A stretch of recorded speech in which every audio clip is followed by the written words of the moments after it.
नमस्कार। हमारे YouTube channel में आपका हार्दिक अभिनंदन है। साईं ज्योतिष विद्या केंद्र से मैं हूँ सलीला ठाकुर। आज हम एक ऐसी शख्सियत की कुंडली पेश कर रहे हैं जिनको किसी पहचान की आवश्यकता नहीं है।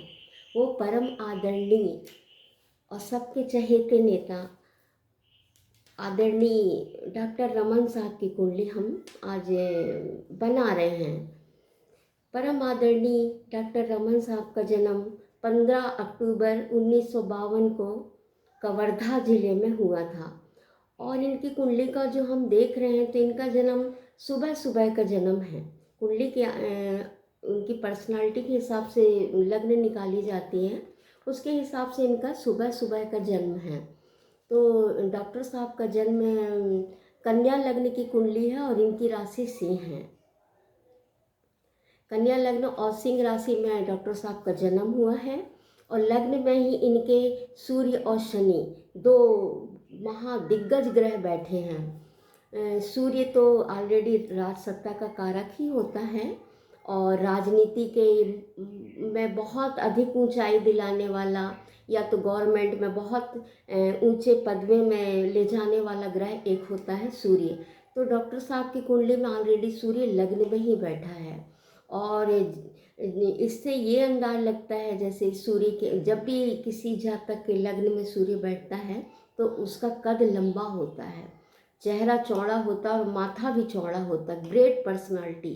ग्रेट पर्सनालिटी तो साहब की कुंडली में वो दिख ही रहा है। और दूसरी चीज़ सेकंड स्थान होता है, हमारी वाणी का स्थान होता है जहाँ से हमारे बोलने की ताकत मिलती है हमको। उस स्थान पे डॉक्टर साहब के तुला राशि आ रही है और उसमें स्वक्षेत्री शुक्र और बुध दो ग्रह बैठे हैं। तो ऐसे जातक की वाणी बड़ी ओजपूर्ण रहती है। ऐसे जातक की वाणी ऐसी होती है कि ये किसी को बोलते तो उसका पूरा पूरा प्रभाव उन पर पड़ता है और भाषा बड़ी मीठी और बहुत स्पष्ट होती है। तो ये भी देखने को मिला। और तीसरा, राजनीति के क्षेत्र में जो इतनी अधिक ऊंचाई दिलाने वाला कौन कौन सा ग्रह होता है?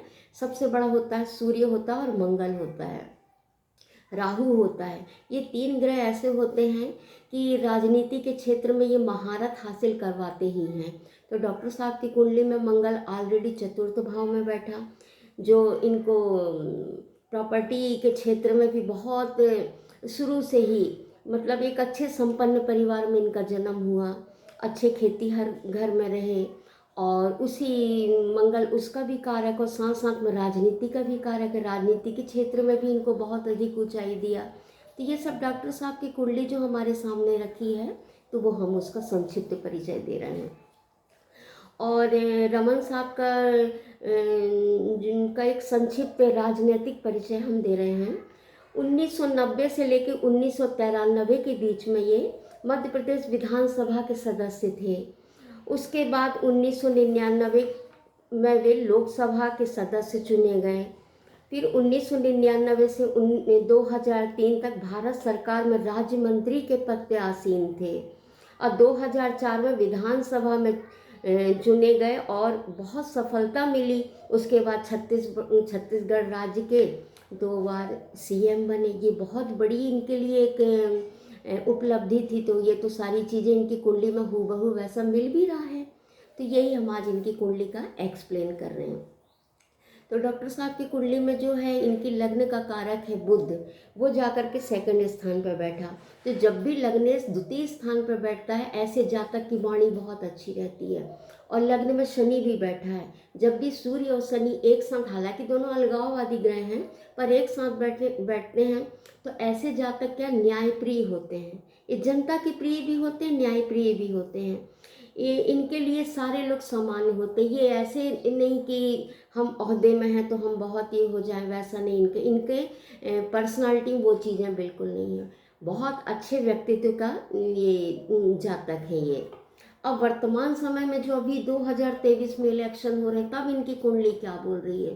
तो इनकी कुंडली का अगर हम ऐसे एक्सप्लेन करते हैं तो वर्तमान समय में जो डॉक्टर साहब की जो महादशा चल रही है, बृहस्पति की महादशा चल रही है, ये 19/9/2012 से लेके 19/9/2028 तक का पीरियड है। गुरु की महादशा है अब गुरु की महादशा में वर्तमान समय में जो गुरु में प्लस सूर्य चल रहा है वो भी कब तक चलेगा, ये 2023 से शुरू हुआ है, अप्रैल महीने से, ये जाकर के 2024 से जनवरी तक चलेगा। तो इसी बीच हमारा इलेक्शन भी है अभी नवंबर महीने में। तो नवंबर महीने का रिजल्ट क्या बता रहा है, नवंबर महीने में ऑलरेडी इनकी कुंडली में बुध ही चल रहा है। मतलब कितनी पावरफुल कुंडली है कि बृहस्पति की महादशा, उसमें सूर्य की अंतरदशा, उसमें बुध की प्रत्यांतर दशा, ये एकदम गोल्डन पीरियड। मतलब हम ये कहीं से बोल नहीं सकते कि इनको प्रचंड बहुमत से जीत मिलेगी, ये तो बिल्कुल 101% ये कुंडली के हिसाब से हम गणना कर रहे हैं। ये तो इनके उसकी बात। और वर्तमान समय में राहु भी परिवर्तन हुआ है, अभी 30 तारीख से 30 अक्टूबर से राहु भी अपना स्थान चेंज कर लेगा। वर्तमान समय में अभी पिछले 18 माह से राहु इनके अष्टम भाव में मूवमेंट कर रहा था, क्योंकि इनकी कुंडली ऑलरेडी कन्या लग्न की है, तो इनके अष्टम भाव में राहु मूवमेंट कर रहा था। वो राहु बैक होता है, मतलब राहु का एक नेचर होता है वक्री चलता है, तो वो मेष राशि से वापस उसमें जाएगा आपका मीन राशि में। तो इनकी मीन राशि ऑलरेडी इनके सप्तम भाव में आ रही है। तो सप्तम भाव क्या होता है, पार्टनर का स्थान होता है, जीवन साथी का स्थान होता है, राज सत्ता का स्थान होता है।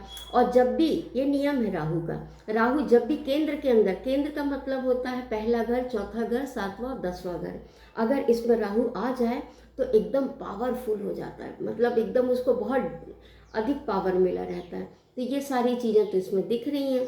अब रहा सवाल शनि, जो एक बहुत दिग्गज ग्रह होता है। तो डॉक्टर साहब की कुंडली में जो शनि है वो खुद ही अपना पंचम भाव का कारक है और छठे भाव का छठा भाव, हर किसी की कुंडली में छठा भाव होता है रोग, ऋण, शत्रु बाधा, शत्रुहंता वाला। तो वर्तमान समय में शनि ऑलरेडी कुंभ राशि में चल रहा है, तो कुंभ राशि में चलने से शत्रुहंता बनाया, मतलब इनके सामने कोई भी शत्रु टिक नहीं सकेगा। ये तो पूरी इनकी कुंडली प्रॉपर बता रही है डॉक्टर साहब की। और दशा भी अच्छी चल रही है, सारी चीज़ें परफेक्ट चल रही हैं। और अभी आने वाले चुनाव में ये बहुत अपना दमखम दिखाने ही वाले हैं। और हमारे राजनांदगांव विधानसभा से तो इनकी प्रचंड बहुमतों से जीत होगी। और हम सभी नगर वासियों की तो यही इच्छा है कि आगे जाके और भी ऊंचे ओहदे में जाएं और हमारे छत्तीसगढ़ राज्य का नाम और अधिक हो, क्योंकि इनके कार्यकाल में काफ़ी प्रोग्रेस भी हुआ है। जब ये सीएम थे काफ़ी प्रोग्रेस हुआ है। हमारे प्रॉपर राजनांदगांव जिले की ही बात कर रहे हैं, 15 साल के अंदर राजनांदगांव की स्थिति बहुत आगे निकल गई, बहुत बढ़िया, बहुत अच्छी स्थिति है। और आगे भी हम चाहेंगे डॉक्टर साहब को प्रचंड बहुमत मिले और ये हमारे आगे और ऊंचे ओहदे में जाएं। तो इनकी कुंडली का जो मैंने एक्सप्लेन किया, तो प्रॉपर वर्तमान समय में जो ग्रह गोचर बोल रहे हैं, इनमें इनका पूरा सफलता के चांसेस हैं। तो ये मेरे प्रिय नेता थे, इनकी मैंने कुंडली का एक्सप्लेन किया। आप सभी को मेरी जानकारी कैसी लगी, कृपया कमेंट्स करके ज़रूर बताइएगा।